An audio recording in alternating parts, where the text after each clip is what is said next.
Bom, e olha só, o CNPEM, o Centro Nacional de Pesquisa em Energia e Materiais, realiza amanhã, no sabadão, o Ciência Aberta. É um evento gratuito para o público que pode visitar um dos maiores complexos científicos da América Latina e que fica aqui em Campinas, hein? Então é entrada livre, sem inscrição prévia. Começa às 9 horas da manhã e vai até às 3 horas da tarde. O funcionamento até às 5 horas da tarde aos que já estiverem no evento. E os visitantes vão poder explorar laboratórios de ponta, conversar com cientistas, participar de experiências imersivas, oficinas e atrações interativas para todas as idades. Um dos principais destaques é o Sirius, que é o acelerador de elétrons brasileiros, reconhecido internacionalmente como um dos mais avançados do mundo. Bom, a gente segue aqui com o Jornal Câmara Notícia nesta sexta-feira, mas agora com as notícias do Legislativo, porque a Comissão de Política Social e Saúde aqui da Câmara realizou mais uma audiência pública para a prestação de contas do SUS no município. Os números apresentados pelos gestores da Secretaria Municipal de Saúde e da Rede Mário Gatti são referentes ao primeiro quadrimestre de 2025. A divulgação do balanço sobre os investimentos atende uma lei complementar federal de 2012, que estabelece obrigatoriedade da transparência e do controle social na gestão dos recursos públicos aplicados na saúde. A 31ª audiência pública foi realizada sob o comando da Comissão Permanente de Política Social e Saúde no plenário da Câmara Municipal. A reunião, que durou mais de 3 horas, teve como objetivo a apresentação das contas do primeiro quadrimestre de 2025 do SUS, o Sistema Único de Saúde, em Campinas. O vereador Dr. Ianco, membro da comissão, presidiu a audiência e comentou sobre a evolução dos indicadores.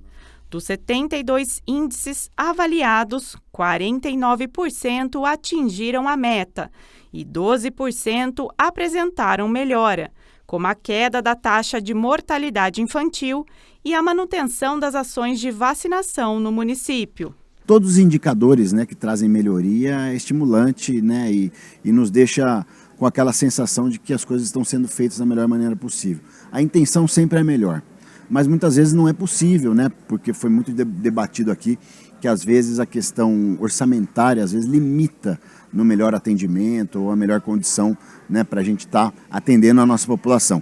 Mas os esforços e a competência do nosso grupo é muito boa. Por outro lado, 39% dos indicadores não atingiram a meta no quadrimestre. Entre eles estão o aumento de novos casos de sífilis congênita em menores de 1 ano, gravidez na adolescência entre 10 e 19 anos e os atendimentos relacionados à saúde bucal. O parlamentar, que é cardiologista, ainda destacou a complexidade dos atendimentos da rede de saúde. Realmente a saúde cardiovascular, que é algo importante, e nós temos, sim, na prevenção, uma maneira de facilitar e lá na parte final, que seria o atendimento final, abrandar ou diminuir essa procura por conta da prevenção, principalmente das doenças cardiovasculares, que os fatores de risco podem ser preveníveis, E, obviamente, a gente lutar sempre por um melhor atendimento. A saúde bucal é uma condição muito importante e o que talvez traz algum tipo de problema na saúde bucal realmente é o aumento da demanda da SUS-dependência, ou seja, as pessoas que estão precisando desse atendimento público. Os equipamentos na odontologia, eles se deterioram muito rapidamente, então isso também às vezes pode prejudicar o excelente ou o bom atendimento. Somente as despesas da Secretaria Municipal de Saúde somaram mais de 400 milhões de reais para os cofres públicos. Quanto às emendas impositivas, foram destinados pelos parlamentares 45,6 milhões de reais para a Secretaria de Saúde e 8,4 milhões para a Rede Mário Gatti. Eu pedi uma pesquisa antes de vir aqui, nós fizemos um levantamento de abril de 24 para agora. Nós tivemos 6.722 vítimas de acidente de trânsito, sendo que desses, 64% são motociclistas. Jovens com lesões graves, com lesões, com sequelas graves, que às vezes impede a atividade profissional. E o que acontece? Esse pessoal chega uma média 3, 4, 5 por dia no hospital e impacta sobre as cirurgias eletivas. Nós, como vereadores, temos que lutar muito para ter projetos de lei para diminuir a quantidade de acidentes, porque isso impacta de forma muito, muito importante os serviços de saúde. É um esforço amplo, na verdade não é tão simples assim, nós temos que nos reunir e juntamente tentar buscar as melhores alternativas para melhorar cada vez mais a saúde aqui em Campinas. Os vereadores Wagner Romão e Paola Miguel, além de outros gestores da Secretaria de Saúde, acompanharam a audiência. A vereadora Fernanda Souto, também membro da Comissão de Saúde, fez vários questionamentos, principalmente quanto aos investimentos destinados para a área. A gente, infelizmente, vê que é um orçamento que, apesar de ser um dos maiores orçamentos do país, na saúde tem dependido cada vez mais das emendas. E eu não estou dizendo aqui que o Estado e o governo federal não têm que ampliar a sua participação nesse orçamento. Precisa ampliar a sua participação no orçamento, especialmente o governo do Estado. A gente está aqui com uma comissão de estudos pelo Hospital Metropolitano. Eu também avalio que existe, sim, um espaço de crescimento no investimento da saúde a partir dos recursos da Prefeitura Municipal de Saúde. Está às duras penas mantendo o orçamento num número maior de atendimentos. Se é isso, a resposta é isso. É o ideal, não é ideal, mas nós temos outras secretarias para serem contempladas. Se Campinas hoje já está gastando 77% do que está feito em Campinas, não dá para colocar mais. Não dá. O Estado não passa dinheiro do SUS paulista para os hospitais municipais. Qual é a lógica disso? Nenhuma. Acho que essa audiência pública foi espetacular, vários debates, pessoas, né, com manifestações amplas, mas um debate rico e que a gente vai realmente crescer muito com essa audiência aqui. A Comissão Especial de Estudos aqui da Câmara de Campinas, criada para avaliar e propor políticas públicas voltadas às pessoas com diabetes tipo 1, realizou a segunda reunião de trabalho. A Câmara de Campinas sediou a segunda reunião da Comissão Especial de Estudos para a Avaliação e Debate de Políticas Públicas e Assistenciais voltadas ao portador de diabetes tipo 1. Conduzido pelo vereador Otto Alejandro, o encontro contou com a participação de médicos, nutricionistas e representantes da comunidade diabética da cidade. Essa ideia nossa de criar essa comissão é a gente ganhar forças, porque aqui em Campinas não tem nenhum benefício que beneficie essas pessoas com diabetes tipo 1. Nós vimos que recentemente teve um PL que foi vetado pelo governo federal, nós compartilhamos muito, estamos cobrando todos os deputados para que quebre o veto do presidente e diante disso, nós protocolamos aqui na Câmara Municipal de Campinas 2 projetos de lei, tá? O primeiro, que autoriza o município de Campinas a conceder os portadores de diabetes tipo 1 o sensor e medidor de glicose digital. Já está em andamento, já está passando pela Comissão de Constituição e Legalidade, depois vai passar pelas outras comissões. Também eu apresentei um projeto de lei que autoriza o Poder Executivo a criar o auxílio à mãe pâncreas para atender as crianças com diabetes tipo 1 no município de Campinas. Então também já está tramitando nessa casa. Então a ideia dessa comissão de estudos é a gente fazer esse estudo e apresentar ao Executivo em até 180 dias. Então para isso nós fizemos essa reunião hoje para poder ouvir, debater e colocar tudo nesse estudo e apresentar ao prefeito Dário. Durante a reunião, foi apresentada uma análise populacional sobre o avanço da doença, prevenção e tratamento. No mundo todo, nós somos em quase 600 milhões de pessoas com diabetes.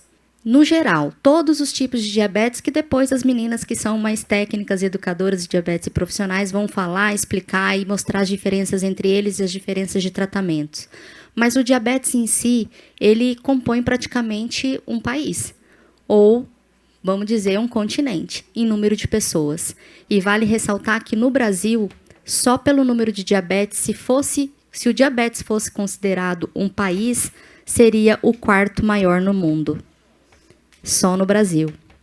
E enquanto a gente começou a nossa reunião, dezenas de pessoas já morreram, em função das complicações do diabetes, porque o diabetes que não tem o seu controle adequado, sem ferramentas, sem instrução, sem educação em diabetes, ele mata mais do que a AIDS e o câncer juntos.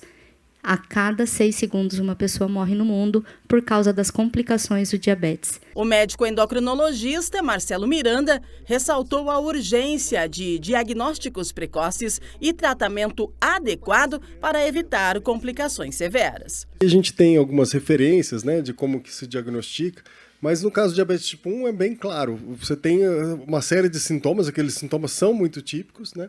E a criança vai estar com glicose no sangue acima de 200, 300, 500, né? Sendo que o normal seria menos que 100, né?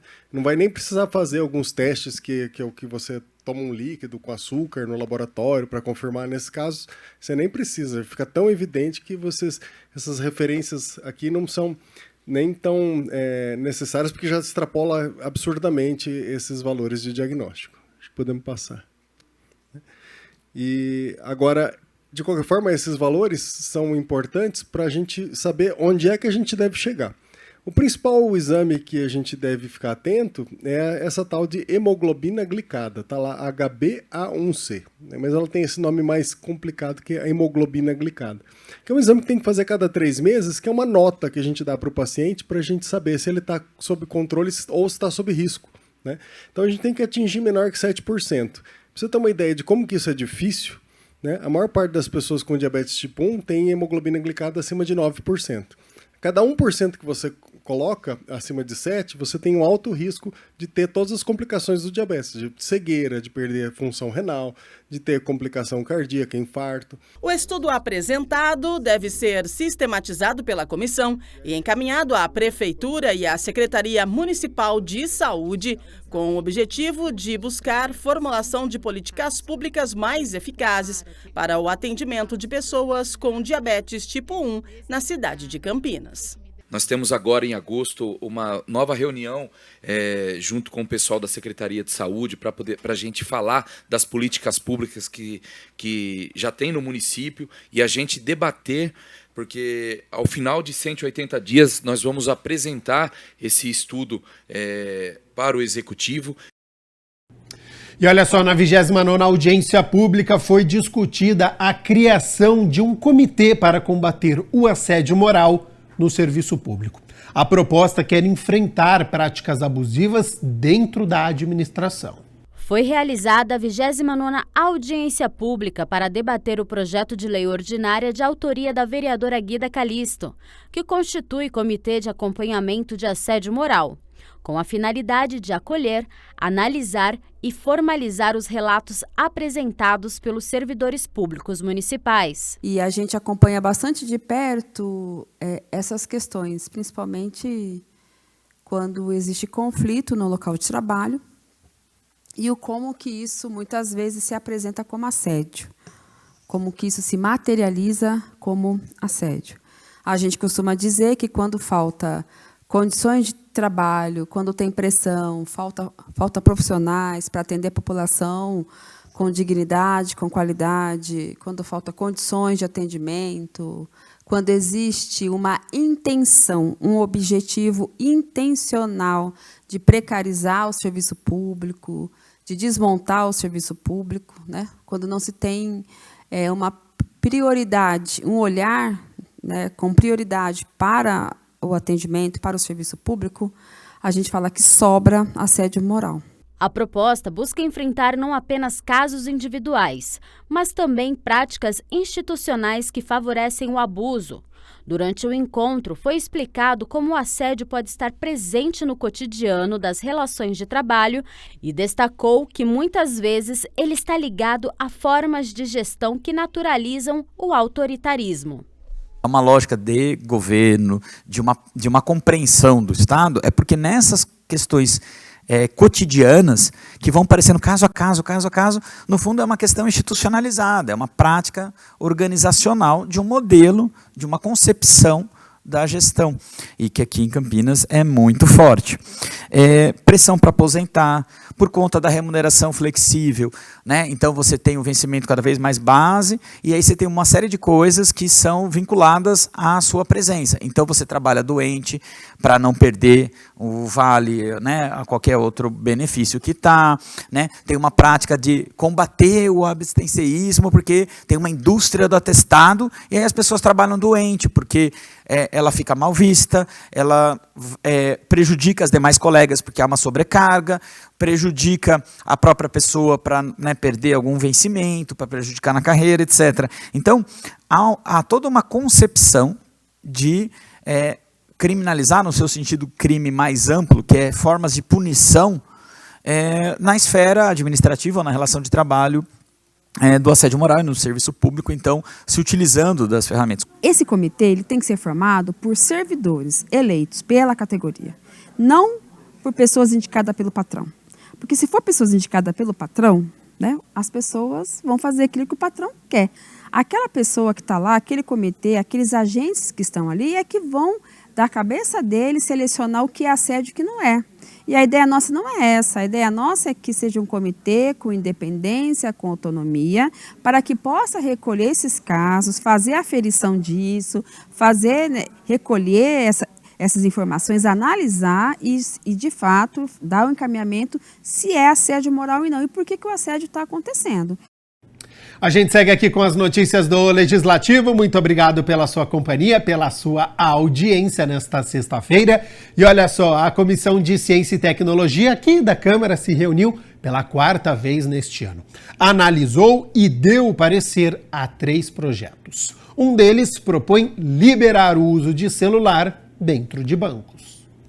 A Comissão de Ciência, Tecnologia e Inovação da Câmara de Campinas realizou a 4ª reunião ordinária para discussão e votação de 3 projetos. Entre eles, o parecer sugerido do vereador Dr. Ianco, favorável ao projeto de lei 165 de 2024, de autoria do vereador Igor Diego, que revoga a Lei 13.968, de 17 de dezembro de 2010, que proíbe a utilização de telefone celular ou equipamento similar no interior dos bancos, estabelecimentos bancários e instituições assemelhadas. Voto favorável ao relator, pois esta lei, na época que foi criada, vereador Ianco, tinha sua utilidade por causa das saidinhas de banco, os assaltos, né?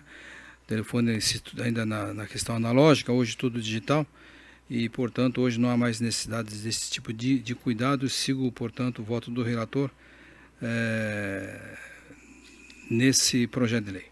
O presidente da comissão, vereador Dr. Ianco, destaca que o uso do celular dentro dos bancos é essencial para garantir o direito à comunicação. O que a gente nota, né, via de regra, é que muitas pessoas até utilizam-se do celular para algumas informações importantes e relevantes dentro dos bancos. E às vezes você pega o celular e os seguranças eles falam, não pode, está proibido. Então assim, fica, às vezes até por vezes a gente percebe pessoas que acabam não realizando a sua, né, demanda dentro do banco por conta dessa condição. É claro que todo bom senso é sempre oportuno, né? Às vezes a pessoa fica falando alto, gritando, ouvindo áudio em alto som, mas aí vai de cada pessoa e cada instituição, mas eu acho que a proibição da utilização 100% do celular ali, realmente acho que é algo que já ficou um pouco ultrapassado para o atual momento. Nos dias atuais, a tecnologia, o celular, os aplicativos, hoje eles são ferramentas de extrema importância e às vezes em tempo real nós estamos nos utilizando dos nossos, né, equipamentos eletrônicos, no caso o celular, para que a gente faça aí, muitas vezes algumas tarefas que são importantes e urgentes naquele dado momento. Então, esse projeto de lei ele já perdeu a finalidade. Então, hoje, mais do que nunca, nós temos que nos utilizar de ferramentas que nos deem aí agilidade, né, e trabalho em tempo real. Também acompanho o relator. Na verdade, hoje o banco está dentro do celular, né? O problema é outro. É o contrário. Então, acompanho o voto também favorável. Todos os projetos tiveram pareceres favoráveis. A Frente Parlamentar, que vai acompanhar as obras do Centro Esportivo de Alto Desempenho, realizou a primeira reunião. Confira como foi. O vereador Permínio Monteiro presidiu a primeira reunião da Frente Parlamentar para acompanhar as obras de revitalização do Centro Esportivo de Alto Rendimento. É muito importante a gente ressaltar aqui que a criação desta frente parlamentar foi necessária a pedidos de várias pessoas ali daquela região. O secretário Fernando Vanin compôs a mesa de discussões e ressaltou o objetivo da criação do CEAR, bem como os desafios de manter a estrutura. Ele foi criado pelo governo federal, era um projeto de 5 centros de treinamento no Brasil todo, em 2008, como foi falado, para fomentar atletas, criar atletas para Olimpíadas que iria vir no Brasil, que foi Rio 2016. A partir do passado alguns anos, o governo federal não teve mais interesse em dar continuidade no projeto, já tinha valores depositados na conta da prefeitura, e a prefeitura, por várias vezes, até por Tribunal de Contas e também Ministério Público, pedindo para que as coisas acontecessem, porque o dinheiro estava lá e já tinha um fim específico. Para o secretário de Esportes, o complexo é um equipamento caro que ficou para a prefeitura e passa a ter outros objetivos. Poder atender o máximo de pessoas e principalmente na formação esportiva, não só no rendimento. Então começou a ser um equipamento muito custoso e difícil de manter de fazer manutenção. Então o que a gente faz? A gente fez a parceria com o Instituto Vanderlei Cordeiro de Lima e a Urcamp, que são 2 escolinhas e um instituto que fomenta o esporte no Brasil como um todo, que está sediado lá na pista de atletismo. Eles ajudam a fazer a manutenção junto conosco. Na pista de atletismo também fizemos, e a gente está com umas 6 assessorias utilizando lá. E agora a gente tem 2 obras que estão as 2 acontecendo ao mesmo tempo. Ela ficou um pouco paralisadas por questões técnicas de engenharia, que aí a Secretaria de Obras de Infraestrutura pode falar com mais afinco do que é. Mas a gente tem essa proposta do complexo de badminton, que é uma das construções, que esse dinheiro, tanto do badminton quanto do ginásio poliesportivo, o dinheiro já estava na prefeitura, estava rendendo, e ela precisava ser aplicada, exercida no seu fim, que era a construção. O chefe de gabinete apresentou os pontos pertinentes à execução das obras. Quanto ao ginásio, vereador, as obras iniciaram, houve um problema na parte de projetos, e aí a CEINFRA, responsável pela execução da obra, fez a reavaliação e agora está indo para a licitação deste novo projeto. Então, isso daí já deve ir, já temos data para que isso aconteça. Nos próximos, nós estamos em maio, em junho, acredito que já saia a data da licitação deste complemento de obra, porque uma parte já está executada. E do badminton, é uma obra já em execução. A empresa vencedora da primeira licitação, ela não cumpriu com cláusula contratual, e aí o contrato foi rompido. A Secretaria de Justiça, como disse o secretário Vanin, já fez a análise para chamar a segunda colocada. Isso já foi aceito pela empresa e logo aí no começo do mês acredito que seja dada a ordem de serviço. Após a prestação de contas feita pela Secretaria de Esportes, o vereador reforça a importância da frente parlamentar e o acompanhamento das obras. A gente sabe da importância desse complexo esportivo, que precisa, ter aí um direcionamento, mas hoje aí com as explicações do secretário Fernando Vanin, onde foi muito bem explicada através dessa prestação de contas, juntamente com o Neto, chefe de gabinete da Secretaria de Esportes, falando sobre a construção do ginásio de esportes, que vai reiniciar as obras, também a pista de badminton, pista de skate, juntamente com a Confederação Brasileira de Skates, que tem essa parceria com a Prefeitura Municipal de Campinas e a Secretaria de Esportes,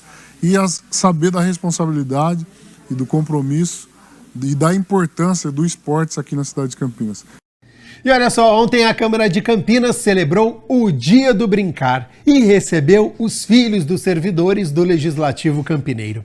Esta iniciativa integra o calendário oficial da ONU e se consolida como um movimento global de promoção dos direitos das crianças, com repercussão nas políticas públicas voltadas à infância.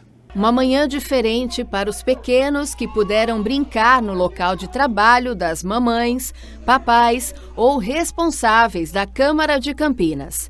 Brincadeiras lúdicas, conhecer o Legislativo Campineiro de uma forma alegre, inclusive com uma caça ao tesouro no plenarinho. O que você encontrou aqui atrás? Uma roupa. Uma roupa? É sua roupa? Não. E de quem que é? De quem que é a roupa? Palhaço. Pintura, música e até contação de histórias de forma inclusiva. Eu escrevi o livro Pinguim Azul para o meu filho, ele está no espectro autista, mas é uma história leve, é uma história lúdica que fala sobre as diferenças. E eu procuro buscar isso quando eu faço a contação de histórias, né? Falar com as crianças, apesar do amiguinho ser diferente ou ter um comportamento diferente, a gente pode brincar e pode aprender um com o outro. Essa foi a programação especial realizada pela Elecamp, a Escola do Legislativo de Campinas, no Dia do Brincar.